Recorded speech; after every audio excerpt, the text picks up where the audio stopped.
Good morning, Acadiana. Dave Schultz with you. Episode number 7 of the Schultzycast. Little computer issues. We would have been on about a minute ago. Probably have to give me a little bit more leeway to myself for that. But we're learning as we go. And I should have, hopefully by the end of the day, have the podcast set up. So all the episodes will be up. We've only had 7, so it won't take that much work. All right, lots to talk to about today. Also, by the way, I missed my mouth on my pre-workout stuff. I'm down 13 pounds. I've sort of broken through the 220 plateau, so down to 216 and a half. So 13. Yeah, I was 230. Yeesh. So I'm down 13 pounds. Really pleased about that. We'll see. Can I get down to 210 by May 1st? That's a lot. And then seeing the family, my nephew's graduating high school in the middle of May. So when I got a month and a half, can I lose another 13 pounds? That'll be pretty good. All right. Tough day for LSU yesterday. Women hoops go down, and the LSU baseball team lost. They didn't fall that much. It is what it is. Pelicans lose. I didn't see a second of that game, but they lost. Astros throw no-hitter. I didn't even see if the Yankees won. The Yankees even win? I don't even know if the Yankees won last night. That game was out late last night on the West Coast. But good way for the Astros to bounce back, that's for sure, after getting swept by the Yankees. Come back with a no-hitter. It is just one game. They did win 10-0. Yankees won 5-2. All of a sudden, the Yankees are 5-0. Nice.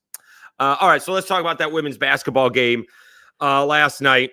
It changed when Angel Reese got hurt. Everyone is telling me that the game changed in the third quarter because the second quarter was tied, but the game changed in the second quarter.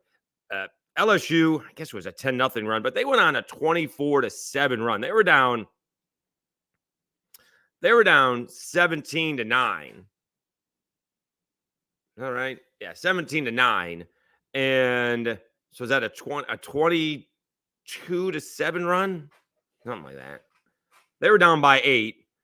And ended the first quarter up 31-26. Angel Reese tweaks her ankle, and that was really the end of Angel Reese and the end of the ball game. I thought Iowa did a much better job of laying off the shooters and making the entry passes really hard into Angel, and then double and tripling her. And yet still, she seemed to get rebound after rebound and getting fouled.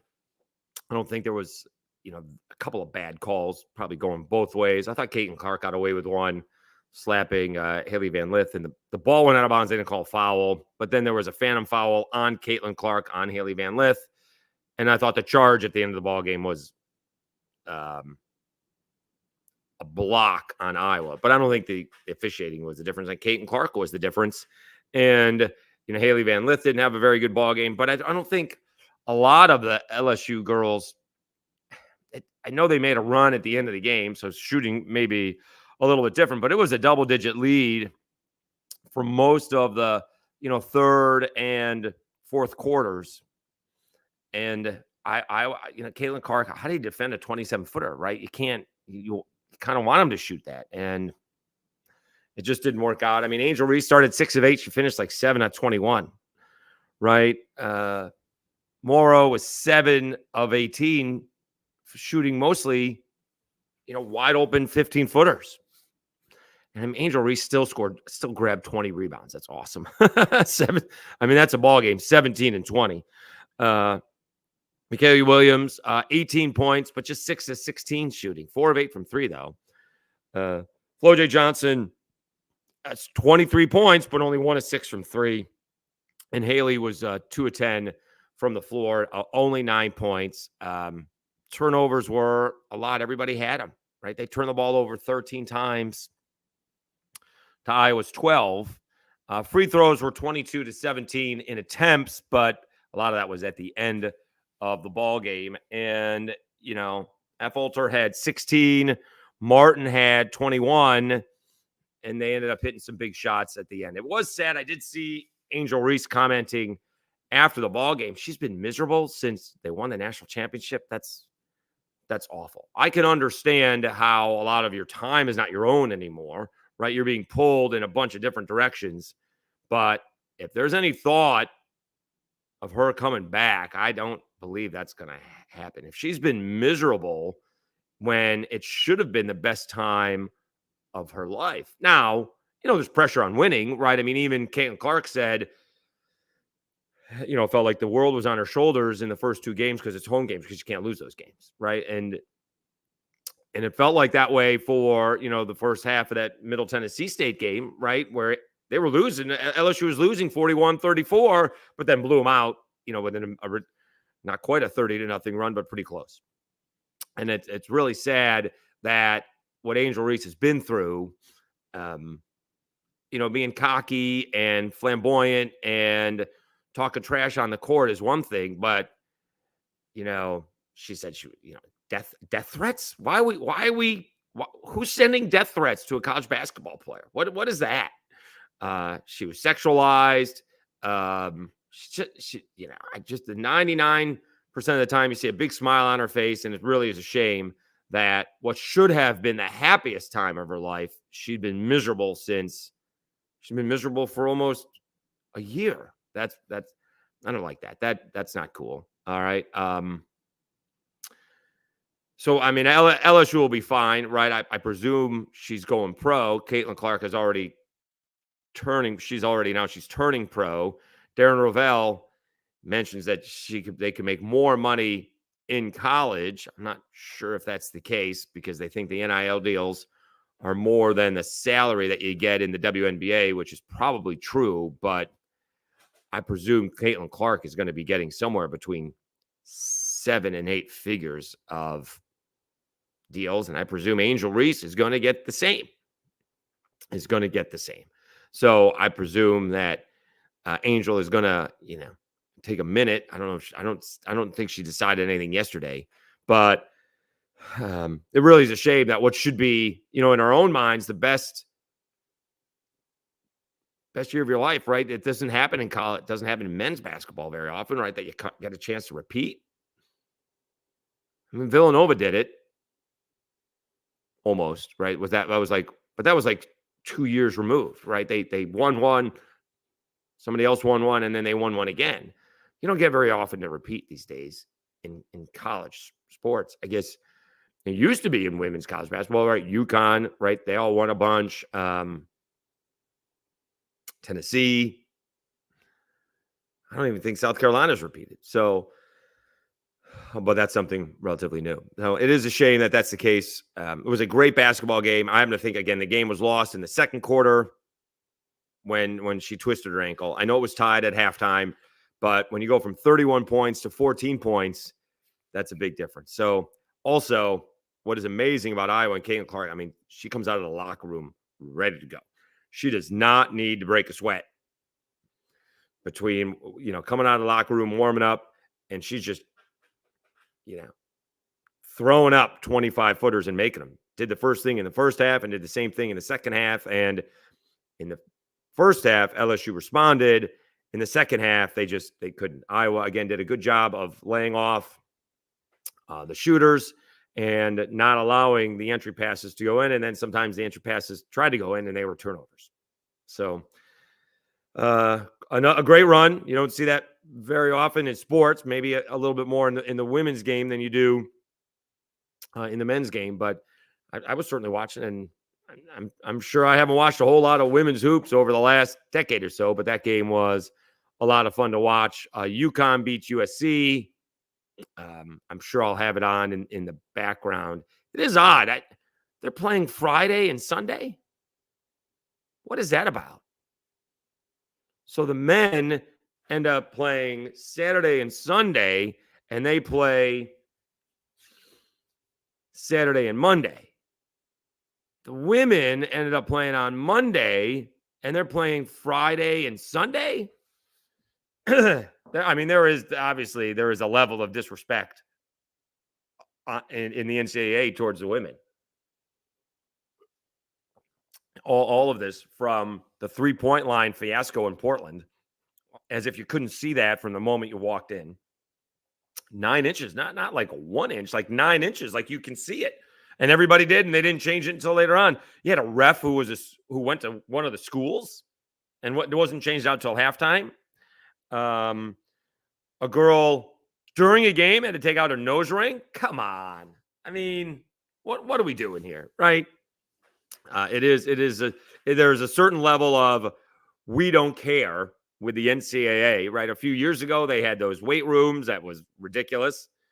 You get some better ones at these motels, better workout rooms. And the NCAA obviously does not care, and they should, but they keep on fumbling the ball when it comes to this. And, I know Charlie Baker's got his hands full, but geez, some things are really easy to do. And the NCAA continues to screw them up on the women's side. It is just a complete lack and total respect of it. It's more of a we don't care. We'll fix it. I did see someone suggest, could you imagine what Danny Hurley would do if the 3-point lines were not even and the women just played it? Like, all right, we'll have an advantage one half. You'll have an advantage of the second half. There's no way that Danny Hurley or Nate Oates would be playing a game if the 3-point line was wrong. Get in there and fix it. We'll wait. Sorry, TV. We'll wait. You screwed up. This is not on us. It's on you, right? But the coaches in that said, we'll just play it. It is what it is. So it is a real shame. All right, so LSU goes down to Iowa. Meanwhile, the LSU baseball Tigers slipped up and lost to Southern. Now, it didn't hurt them all nearly as much as I thought. They did slip to, and I'm looking at Warren Nolan because that's my Bible, if you will, when it comes to this. I know it's not the actual. They slipped to 39 last night. This morning, they're back up to 38. So some other teams played. This is what happened as it's updated. And then I wondered how would it affect the Cajuns? And if the Cajuns actually dropped one. So how would that affect the Cajuns? Because they beat Southern, but they beat Southern, but they lost to LSU. I don't know if one knocks off the other. Let's see how far Southern went up. I thought they were like 276 in the Warren Nolan RPI. How much would they have gone up? And I guess they've won a few in a row here. They've turned their season around. One of their few losses is to the Cajuns. They went up 15. So they were 276, and now they're 261. So they are 6-1 in the SWAC, and they're only 2 losses. Well, no, they have a few. They have a handful of losses. Okay, they have won 7 of 8, where they're only lost to New Orleans, and then before that they lost to the Cajuns. So they took Prairie View A&M down. They beat Alcorn State, but now they've beaten LSU. Again, probably not all that big a deal to LSU, right? They didn't fall that much. They get Vanderbilt and Tennessee, so their RPI will be right there. The thing is, they got to start winning. All right, I am under no illusion if you go to, again, Warren Nolan predicted outcomes, predicted results. They were 35, I think. It changed even. It's even changed this morning. So earlier today, their conference record predicted results were 14 and 16, and their RPI was 35. And they had an overall record of 38, maybe one more loss, 37 and 19. And their RPI was 35. And I'm like, they'll still get in, right? The benefit of the doubt is going to go with the defending national champs and a team in the SEC. But it's already changed. They have a conference record of 15 and 15, an RPI of 26, and an overall record of 38 and 18. So, of course, they're going to get in if it's that way, right? If I am the Cajuns and I have an RPI of 35, I'm holding my breath. That's not a for sure deal as far as I'm concerned. That's why the Cajuns are in. They find themselves in a tough spot. They cannot lose some of these games. You cannot, as pathetic as it is, you can't drop a game to Marshall. You can't drop a game to ULM. Southeastern isn't bad, but Southeastern's RPI just plummeted because they lost twice to Houston Christian. And the losses we're seeing right now, I wish you could do that. If you changed, one Rice loss and the Wright State loss, if you change that, where would you be? You'd be in much better shape. So the Cajuns are a little bit of trouble. I'm sure LSU fans will overreact. I mean, the guys over here, Rage and Review, are going to have fun at LSU's expense. Chris Blair, LSU announcer. I like Chris. I think he's a good guy. Does a great job. He let his emotions get the best of him, losing to Southern and then posting that you beat the Cajuns. Well, okay. Okay, you beat the Cajuns, but you just lost to Southern. So, he let his emotions get the best of him. So Cajuns fans were obviously having a little bit of fun at LSU's expense. I will say LSU, again, started out 18-2. Am I right about that? I'm going to make sure I'm right about that. 18-2. They lost to Stony Brook, of course, and they lost to Xavier.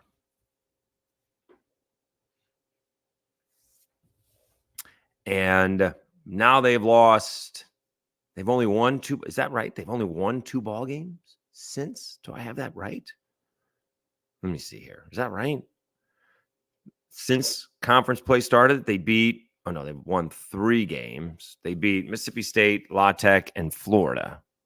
Oh, and Southeastern. Okay, so my math is wrong. Why is my math wrong? They're 3-7 in their last 10. So they were 17-3. That could be right. All right, so I was off by 1. 1, 2, 3. 1, 2, 3. Well, there's 4. All right. So my understanding is that there would be no math. I don't know why I thought they were 18-2. But they are not off to a really good start here. And again, they were off to a great start, but trying to get guys work in the midweek. And again, a midweek game for the LSU is not nearly as important as it is for the Cajuns to win. LSU is looking to get some guys that are not going to see any time on the weekend. Cajuns have to win again, and they have this odd 10-11 at home, and their 1 ball game is down the road to Hammond. You got to be ready to go. Carson Fluno has a shoulder issue, so we'll see if he's coming back. You only have a 4-game week this week. So we do know that Jack Martinez is coming back. We'll see. He needs to be a little bit more consistent. He was really good for about 3 weeks and then had a tough outing against Texas State. So that was an issue. We'll see how he does against Nichols. Nichols is very strange. Nichols has an odd RPI. And again, I'm going over Warren Nolan stuff. They have not beaten almost anybody this year, but they have played. They have an RPI of 91. They are overall 16-10. They are 11-1 in quadrant 4. They are a total of 1-9. Do I have that right? Oh, I'm sorry. 5-9 otherwise. 5-9 otherwise. So they haven't played. Their schedule is a little bit odd. They did beat. I guess they have a win against Southern Miss, and they did play Nebraska. Nebraska right now, they got the second longest winning streak in the nation behind the Cajuns, I think at 10, and their RPI is 10. So that's why Nichols has this 91 RPI. But nonetheless, you can't lose. You can't lose the Nichols. You can't lose these ball games. It's the way the Cajuns scheduled. They put themselves in this position. If you lose a couple of games early, like they did to Rice and Wright State, and didn't get one in Houston, one of those would have been big, preferably LSU or Vandy. You'd be sitting a little prettier. Raging Republic Rebounders Club checking in. Raging Review is already having some fun this morning. Already out. There was something going back and forth with that all day yesterday. I can only keep up so much. They are more cryptic than I care to look into it, but they were having some fun yesterday, and certainly you knew they were going to have some fun at LSU's expense when they lost. The loss for the most part, really doesn't mean anything, right? If LSU is going to get into NCAA tournament, they're going to have to beat some SEC teams, right? I mean, I would be nervous if I was LSU if they lose the next two series. If they are 4-11 in SEC play, and I know it, gets much easier in the second half, good luck. You are, swimming upstream for the rest. You're putting yourself into not only having to beat the Missouris of the world, but sweep Missouris of the world. Can you sweep Auburn at home? Can you go on the road and take 2 out of 3 from Alabama in Tuscaloosa, right? Don't let Ole Miss do any damage. And you still got A&M at home, right? You're putting yourself in a position where you got to sweep those things. That's kind of tough. So, not a good day for LSU yesterday. If LSU and UL are the two bubble teams, well, that's going to be the scene. It's not going to be who I take, right? That's not going to be the case. But I'll tell you right now, if you can even make a case where UL is 35 and LSU is 40 and the NCAA is going to take LSU, don't even think twice about that. Don't even think twice about it. That's what's going to happen. All right. Now, if the Cajuns are at 35 and they win a conference tournament, then it doesn't matter. But the whole idea of this, at least in baseball, basketball's tough. Basketball, we saw, it's a one-bid league. In baseball, it doesn't have to be a one-bid league. I mean, Coastal has a good RPI. JMU has to turn their season around. They're going in the wrong direction. Southern Miss should have a good RPI, right? I mean, they're doing the bracketology already, and there were 3 teams in. Cajuns were the last team in. And they had won 7 in a row at the time, or at least 8, maybe 8 in a row by the time the bracketology came out last week. I'm sure a new one's going to come out this week. All right. Again, the Cajuns have this odd RPI, and we'll see. Let's see. We'll just say for the sake of this, again, it's going to be tough. Well, it's not that many winning streak, but say they continue, gets up to 15 or 16, right? They beat Nichols, they sweep ULM, that's 15, and they win the first game next week. Is that like Prairie View A&M? Well, Texas State is taking on A&M tonight.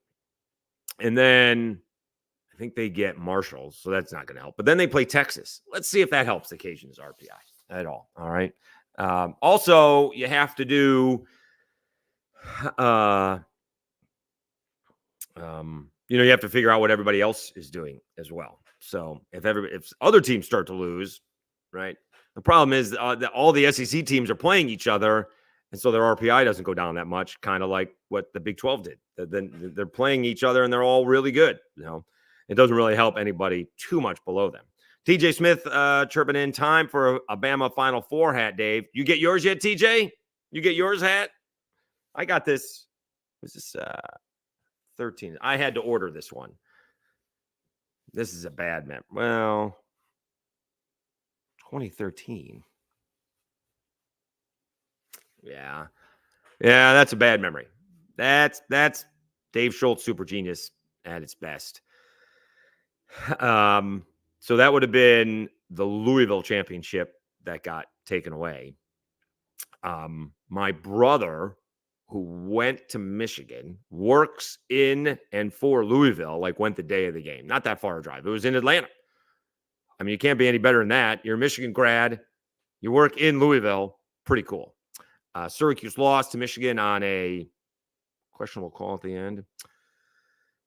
But nonetheless, the super genius was working in Key Largo and had a private concert, attending a private concert with Chicago.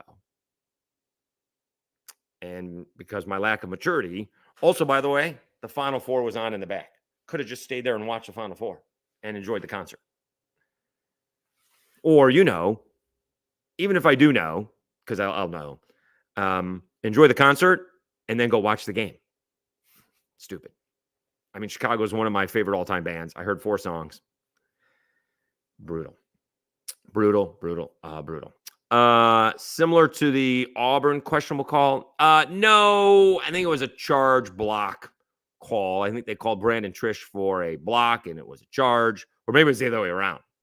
Maybe Brandon Trish was doing the driving, and they called a charge on him, and it was a block. So, but nonetheless, I remember blowing off Chicago to watch Syracuse lose to Michigan, and it was a bad decision on my All right. It is episode number 7 of the Schultzycast. Pelicans take one on the chin. Now they've lost 3 straight, 2 out of 3, and 3 out of 4. And now they can't go 4-2 on this homestand. It is still amazing to me. And this is, I think we talk about a different thing. Again, I didn't watch the game at all last night. I just don't remember if we're expecting Zion, and maybe he's just not. All right. So maybe it's not. All right. And he did have 30 points. And there's no BI.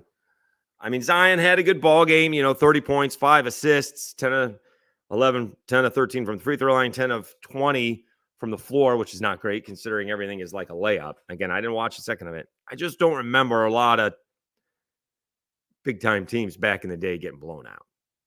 I'm not sure how many teams get blown out now, right? Like, it's an eye popper even when the Warriors lose, and they've lost a lot this year, but do they get blown out a lot? So I just don't understand how that happens. Obviously, the rest of the team didn't do well. I mean, a 46-28 first quarter is brutal. I mean, basically, the Pelicans played the Suns even, except for, the 18-point difference first quarter. Everyone's got an issue with Valanciunas these days. It's unbelievable. They have a problem at center, but then they didn't play him in the comeback against the Thunder, and they should have played him in the comeback against the Thunder. So, it is amazing the different kind of opinions you get. They did shoot 40% from 3, but they just don't have an answer. They didn't have an answer defensively. I mean, Devin Booker, didn't he score like 70 against them before? He scored 52. The whole Suns team, whole Suns starter scored in double figures. I mean, you got to be able to do something. They did not make any adjustments, apparently. And do I even want to look at these standings? They're 6th. They get the Suns again here after the Spurs and the Magic. I mean, they're going to be in the play-in again. That's really a shame. They had a shot. They're 2.5 behind the 4th place Clippers now. That Suns is a bad matchup, and they're going to find themselves in the play-in. That's not great, Bob. That's how close they were. TJ Smith, the charge on Reese was debatable last night. I don't think it was debatable. I don't think it was a charge. I thought she was under the basket to begin with, and she was not. She was clearly almost had like 1 foot out of the lane, but she was clearly sliding over. It was not a charge on Angel Reese. And I actually like the way Reese kind of reacts to fouls. She gets mad for like a millisecond, and then it is what it is, right? I can't change it. I'm not even sure. She may show emotion a little bit, but it is, and she just walks right over. She almost like mad at herself. She's mad at herself and apologetic to the team is the way she acts when she gets a foul. But the game was over by the time that foul was called. All right. Astros get a no-hitter last night in a 10-0 win. You don't usually see no-hitters this time of the year. Ronel Blanco, who I guess made the team right at the end of spring training. He goes the distance. How do you turn off your phone? Okay, there you go. He goes the distance, 105 pitches, which is not obviously a whole heck of a lot. It usually is in your first start of the season, right? We usually ramp up.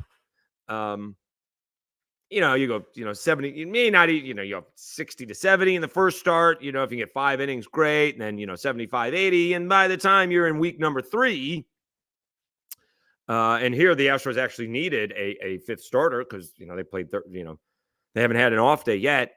And he makes it worth everyone's while that he gets to go out for the no-hitter. Probably does help that they were up 10-0, right? We're not worried about the game. The game is in hand. But a lot of times, even in the beginning of the seasons, that we're not worried about the game either. We're worried about, are you okay? Let's see when the next time he may pitch. He may not pitch for a minute. Let's see if we can look at the schedule on a monthly calendar. Yeah. Let's see here. They are actually off on Thursday. Well, they play every day next week, it appears. So they're off this Thursday, but then Friday, Saturday, Sunday, Monday, Tuesday, Wednesday, Thursday, Friday, Saturday, Sunday. So if they're off on Thursday, Tuesday, Wednesday, Thursday, he may not pitch again. Well, we'll see. I don't know if they're going to skip him or not. I presume they won't. I presume they just keep everybody on pace.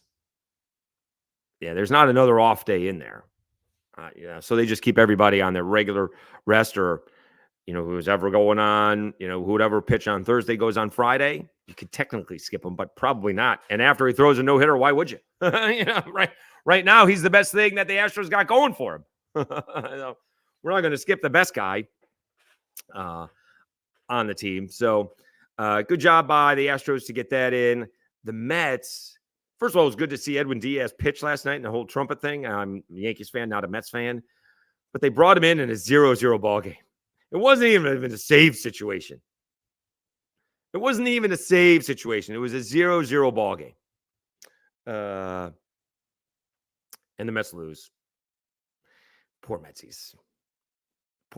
Although, if you go to a Mets game, apparently they have chicken parm. I can only imagine that's like a $15 chicken parm sandwich. It looked really good. But the Mets lose. The Mets are the Jets, right? The Jets are the Mets. They are one in the same. They just cannot get out of their own way. It is laughable and sad all at the same time.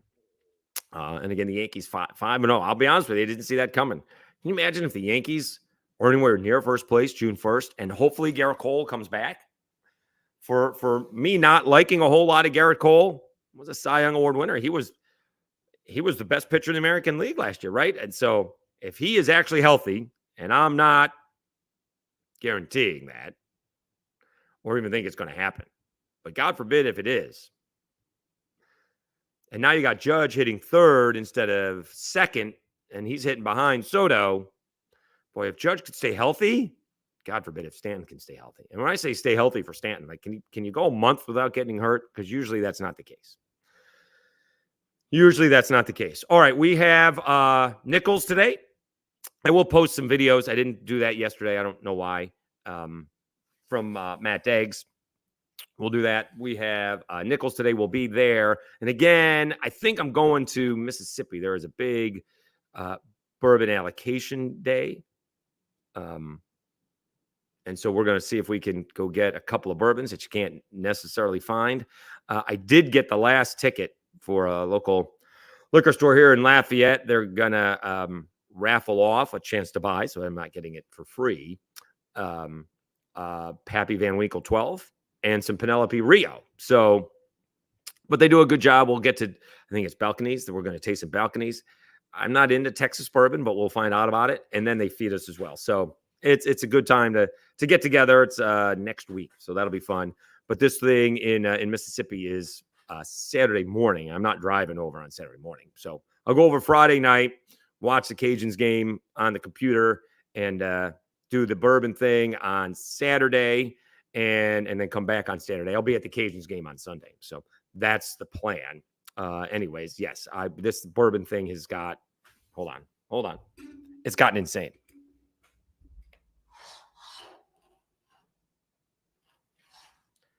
I have 110 bottles of bourbon, and I don't drink them. It's very strange. It's very strange. I have way too much. I have some very nice bottles. I'm trying not to get the